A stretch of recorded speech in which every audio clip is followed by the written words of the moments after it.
long heralded as one of the superstars of Southeast Asia, just wasn't really able to show it that much this year, as MINESKI did not do so hot. And on the flip side of things, you have Magical, who I think is a very snowbally player. Like, this guy needs a good laning phase, needs to continue from that as First Blood. Raging Potato, even a Beastmaster, being able to push you nice and late game. Both teams, oh, nice roll in from Zions, will be able to come back into the Shrapnel here.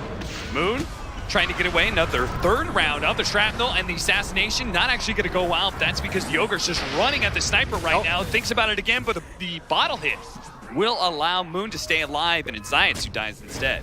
But this is just helping them catch up, not even get ahead. Bottom lane. They are going to be able to catch KP. They say this Enigma has been farming a bit too long, as he's been spending about half his time in lane, the other half inside of the jungle.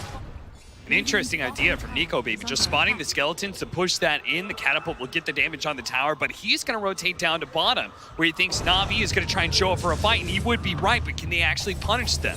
As they get spotted, Raging Potato is going to be able to get the disruption if needed to stop the Earth Spirit roll away, but it's just not. They have too many stuns here. MINESKI do manage to get that kill with the Siege Wagon still alive. They can keep going.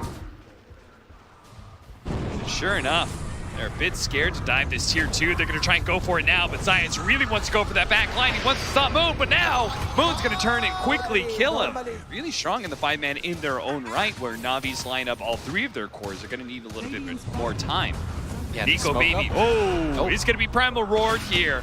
He does have Reincarnation. This is very heavy commitment from Navi, so that's going to be the first life. But now MINESKI is here. They're going to be able to throw out the Purge on his Zions, Soul Catcher as well. They're going to drop the Golem, trying to finish off Nico Baby in his second life. He gets to the high ground. Disruption now coming in from behind. Moon and Ninja Boogie, a pair to be able to follow up on the Earth Spirit. Now Magical as well, who's dead. He just tries to lay out as much damage on Lina as possible. Even the Golem coming in for a helping hand. But MINESKI easily routing Navi once again. And that was the buyback too from Zions. I think he assumed that the fight would continue. That is what his ultimate does, yes. This is a PSA for Navi. Yeah. And for Keen, because I genuinely, at this point, don't know if they know that, because that's twice now that they've tried to make that play, and they're going to get gone on. There's no ultimates on the side of Navi. Science got to be careful here. Does manage to get a really good silence. So look at that ultimate. Oh, Navi, they can turn things around, especially with that Fatal Glance that take damage over time. They've already finished up the Lina. Raging Potato's just going to die to the assassination of Magical, and Ninja Boogie gets cleaned up as well. Counted them out a second too late. But still, that was such a head-scratcher of a fight they took. Absolutely. I mean, the fact that they still had Golem, they still had all their ultimates up, and MINESKI didn't have Reincarnation, it's pretty obvious that Nico Baby wouldn't want to fight there. Now KP, he's going to drop the Black Hole, yes, and he will hold him there for a while, but a Primal Roar finishes him off. Crystallize, a multicast on him with Lina here as well. Laguna Blade cuts him down. Now he's going to be able to get the Eul Scepter LSA onto Seneko as well. Call it a 2-fer for Moon, as he managed to help get 2 of those kills. Blizzy, possibly a 3rd, but it's just hidden away in the trees here. Like, Wraith King does not come that equipped with armor, which is why he has to go for the AC. I think one time we saw this matchup and he didn't is... Oh, Science. He's been very headstrong about who he wants to go for, just always trying to gun down Moon. Other than that, 1-1-0. He's been farming away with his hand. Midas now has a Maelstrom and is looking towards BKB or maybe Hurricane Pike. Feels like the safety of just double BKBs. Navi could actually withstand a lot of this pressure from MINESKI, but first they have to be able to get there, and Seneko, well, he'll have to see his team on the other side. It looks like they are gonna have to say goodbye to Blizzy as well. Moon's trying to do just that right now. Not with a Shadow Blade, but with an Invis Rune. As the rest of his team is pushing forward towards where he's at. They're going to be able to smoke pop onto Blizzy here, quickly taking him down, and Moon goes to Magical somewhere around here, but Magical does manage to get the BKB off first. He may just try and roll forward to get that other bounty rune. If he does, though, he's going to be met by Raging Potato, who does get the instant disruption. Nico Baby's here to catch him with the Rayfire Blast as well. Earth Spirit does not get a chance to roll out of this one. This is one of the TI best of one syndromes where you're just a little bit afraid to make moves. Yeah, and is that more beneficial to Navi because we both agreed that they had better late game, or is the timings of AC and Ashivas around the same time for this Lina and Wraith King, is that just going to completely negate Navi's farm on their big physical damage cores? I don't know if it'll completely negate it, but Disruption, good save. Raging Potato also managed to get the purge. If Yule Scepter, no stun to follow that up because they knew Crystallize was going to use BKB, but now they have to get rid of Golem, but a Primal Roar. Assassination, be able to finish it up. They do manage to get the black hole right on the edge. Roll in. He can't get to KP whatsoever, but they had no damage to be able to follow it up.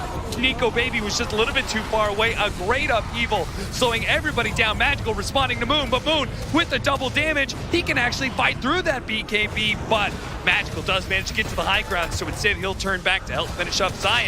Multiple buybacks from MINESKI. They need to be able to get more out of this one. They do manage to get Snako. Herself, Yules trying to defend against Crystallize as best as possible. Disruption there as well. Soul Catcher, Crystallize a little bit low. Oh no, and LSA actually barely clips them. They do manage to get the shot on Crystallize, but Moon is still dead. Nico Baby trying to finish off another round. And the Shadow Poison to be able to finish off Crystallize. But Nico Baby in his second life, look at him, he's just getting poked to death by Magical. Pew, pew, pew. Takes down the carry of MINESKI, and now Ninja Boogie will fall as well. MINESKI buying back to try and take that fight. They said this is going to be where we break Navi, and what a big pop there from Raging Potato. They just send Moon, go get one of those bounty runes. He's going to try and push in the mid lane, but Magical, he's not slowing down one bit with this Aegis. He's going to quickly chop down. Look at that initiation. Because of the hog, they actually spotted out where Raging Potato was. MINESKI did not plan very well. And the best part about playing Sniper in a game like this, Cap, is you have so much that can frontline and initiate for you.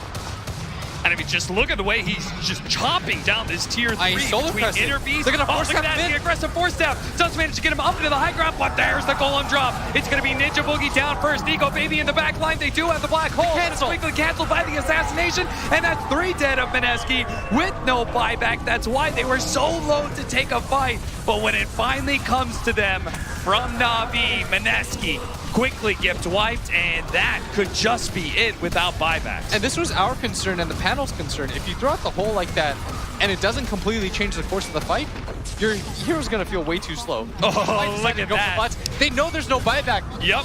Nobody bought back, and there's no hole even if they had it. They've got Aegis, they've got the Solar Crescent Sniper, Navi, they've got everything up. They're daring MINESKI to do something about it. MINESKI, though, only need a few more seconds to be able to get there. You gotta fight now. Overextend themselves on the throne. We'll have to see as they make the initiation on Blizzy. Trying to finish him off, not quite enough. So now they have to deal with a Sniper who's trying to hit that throne right now. That is going to be Blizzy down from the Laguna Blade. They're going to be able to catch the Sniper as well. As forced to use his BKB. That's the Aegis. He won't have the Magic Immunity in his second life. This is trouble for Navi. They're going to have to leave Magical behind. They took the tier 4s down. But did they just throw away so much of the game? They just gave away a wicked 6 streak to Nico Baby. See what they can get, but they've got to be so careful because they're all-encompassing T-fight ability. Oh, they found the Moon! They managed to get the assassination, given enough vision for Blizzy to be able to get the Primal Roar in this. But Navi, they chose not to take that fight around the Wraith King. They're instead going to push into the top lane. Let Magical start laying down that damage onto the tier 3. And this is what led them to getting Rex in the first place at bottom. Got the disruption, but now Raging Potato in some trouble. They do manage to get the force staff away, slowing down the Sven, but they're going to use the Primal Roar as well. He does have buyback. And with this heavy commitment coming out from Navi, they need to be able to get outside of the base, back to safety, but Nico Baby just won't let him. He's going to stay on top of Crystallize. Now the BKB is already used, and Magical's at half health as well. He's going to go for Snako, but that will summon a fresh Golem. MINESKI need to be careful with this one. There's the Golem with the Fatal Bonds as well. Nico Baby tied up to Moon. Doesn't care though. Keeps on marching forward. Does manage to get the stun. A follow-up stun as well on the Magical, but Moon has been forced away. A blink back now from Nico Baby, but Zions sees that opportunity to be able to slow down the heroes. If he's gone down. To finish up the Enigma as well. The roll in from Zions. Managed to nail the Wraith King, but dodge another stun with the disruption. Moon, now he's the one who seeks weakness as he blinks forward, but Zions has already rolled a little bit too far away for the Gold Scepter. Same goes for Raging Potato, who does manage to get the Purge, but there is a roll away from Zions. Poison after poison. Zion sitting up is actually going to be able to get the push in. 2-man stun because of that, but the Abyssal Blade out onto with the Soul Catcher as well. That's a lot of damage, but will they have enough to be able to finish him up? They will. That is good enough. They need to get out now. On his second life is going to be able to look for more. Science is going to be caught with the Gold Scepter. Sniper's actually fighting this one. That's crazy talk. Magical sitting in the trees, but that's because Blizzy is going to be able to lock down Nico, baby. Nico, baby, they need to be able to save him here with the Solar Crest. He's getting away. Magical one last shot, staffing forward. This is crazy. He wants this kill so badly. He's willing to put his body on the line to get it. And they're around here. I mean, they went for the hot cooldowns. They're hoping that Moon all comes about back. the vision right now. Yeah, they're hoping that Moon comes back. Tries to deal with this wave. Yeah, and he's here. Can they make the jump? They're going to be able to get the Prime Reward, see if they can burst him down real quick, and they've got him. Navi planned that one out for like the last minute and a half, but Blizzy, oh, the black hole is going to catch him right on the edge of that TP. That's the gem on the deck, and immediately KP goes for the refresher inside of Navi. With all those Eidolons like MINESKI could just tear down buildings super fast. We're going to try and get a fight around the Roshan. They are able to get this Purge initiation with a 4x multicast. This poor Sven just got taken out by Laguna Blade. And now Moon, he refreshes up. He's got a fresh BKB, a fresh Laguna Blade, and it's got somebody on Navi's name on it. They're going to go for it right now.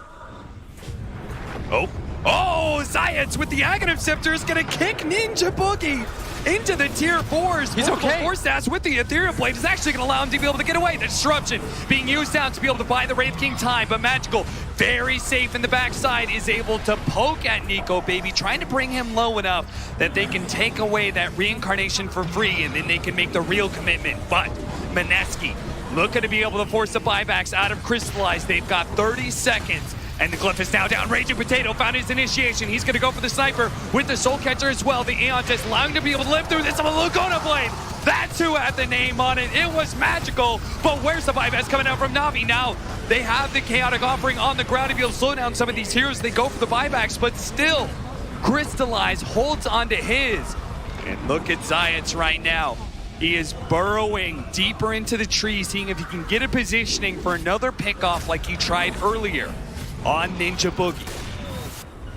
I mean, what a turnaround from what this game looked like half an hour ago. Once again, they're going to be able to force out the BKB on Blizzy. Blizzy trying to stay alive is going to be saved by the Earth Spirit. Zayat pulls him back, and that is just enough. No! It hits! The last flame from Moon gets another one, another buyback out of Navi. Top lane, Nico, baby, he's daring them. He's saying, I've got 2 lives. Do something about this. Crystallize, he's the only one with 2 lives on the side of Navi. Where's he going to make his jump? Rage of Potato, he'll always find the jump first. He's going to be able to get disruption on the Sniper once again. He is going to be saved, though. Look at him just run from the shot comes out from the assassination. They're going to give up Megas here. Is MINESKI going to go all the way for the throw? They jump to the back line. They do manage to get Seneko. Seneko with the Chaotic Offering. He's dead. He doesn't get off the goals. Now the tier 4s are falling, and Navi are going to have to take the 4 versus 5 with no buybacks. Look at this. They're going for the base. They're rolling. It looks like MINESKI, they're actually just trying to go for the throne as quick as possible. MINESKI is there to be able to respond. The throne is dying. Navi, Crystallize, he can't hold it in time. The Rainfire Blast will stop it. And it looks like MINESKI, they've got it in the bag. They'll finish up the throne while simultaneously defending their own. That's it. MINESKI take it just as we pass over an hour. They hold strong, they hold discipline, and they finish off Navi. And you could see KP with that look of disbelief.